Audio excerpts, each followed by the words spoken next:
Ici où vous me voyez, je suis à l'aérodrome de Mahagi. Mahagi, c'est un territoire de la province de l'Ituri qui est situé à la frontière avec l'Ouganda, à plus de 200 km de la ville de Bunia. Alors, je suis venu ici, je voulais visiter l'aéroport, notre aéroport congolais de Mahagi. Qu'est-ce que je trouve? Je trouve l'armée ougandaise qui a encerclé cet aéroport. Et l'armée ougandaise, c'est elle qui contrôle tout mouvement, toute entrée, toute sortie dans l'aéroport. Je n'ai vu aucun militaire congolais, je n'ai vu que des militaires ougandais lourdement armés.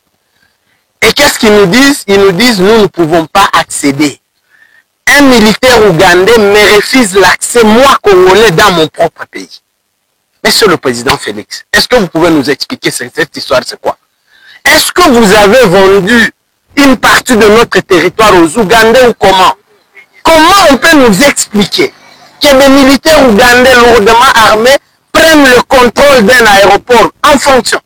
Je rappelle que cet aéroport fonctionne, des avions viennent de Bunia pour ici.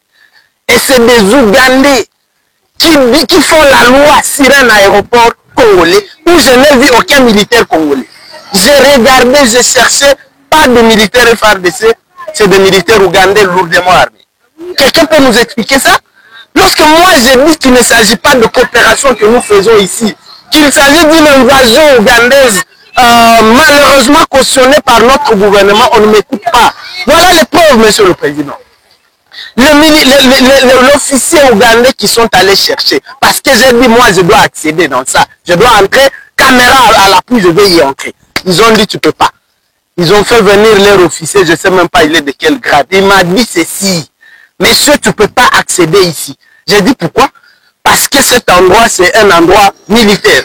Je lui ai dit, moi, je ne suis pas venu visiter un camp militaire, je suis venu visiter l'aéroport de Mahagi dans mon pays.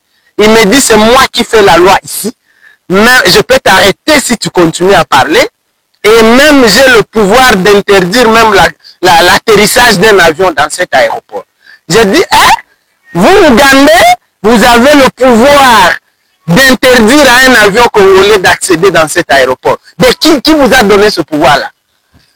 On s'est chamaillé, je suis rentré. Monsieur le Président, c'est terrible, ça fait la honte que dans notre propre pays, nous ne pouvons plus circuler parce qu'il y a des militaires ougandais qui d'ailleurs, il faut les rappeler ici, que font ces Ougandais à Mahagi? À Mahagi, il n'y a pas de milice.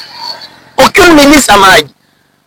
Il n'y a pas d'insécurité ici. Il n'y a rien qui justifie qu'on ait donné un aéroport de notre pays à des militaires ougandais. Il n'y a rien qui le justifie, monsieur le président. Je suis là. Je suis venu de Kinshasa, je suis ici à Mahagi. Et c'est ce que j'ai vu. C'est que vous avez tout simplement vendu, cédé une partie de notre pays à des Ougandais. Et c'est une invasion qui est voilée sous une forme, on ne sait pas, de coopération. Je n'ai jamais vu une telle coopération, moi, depuis que j'existe. Je vous rappelle qu'au même moment où nous parlons, j'ai fait le territoire de Djougou où la milice CRP de Thomas Lubanga, le Thomas Lubanga qui est hébergé par l'Ouganda, armé par l'Ouganda, nourri, logé par le gouvernement ougandais, est en train d'attaquer nos forces armées à Djougou. Plusieurs déplacés comme il y a plus qu'on en avait déjà à Djougou. C'est ça la coopération que vous nous parlez? C'est quel genre de coopération ça? Où vous laissez les Ougandais venir s'emparer de notre pays et au même moment ils alimentent l'insécurité chez nous et vous nous dites qu'on est dans une coopération. Monsieur le Président, voilà la situation.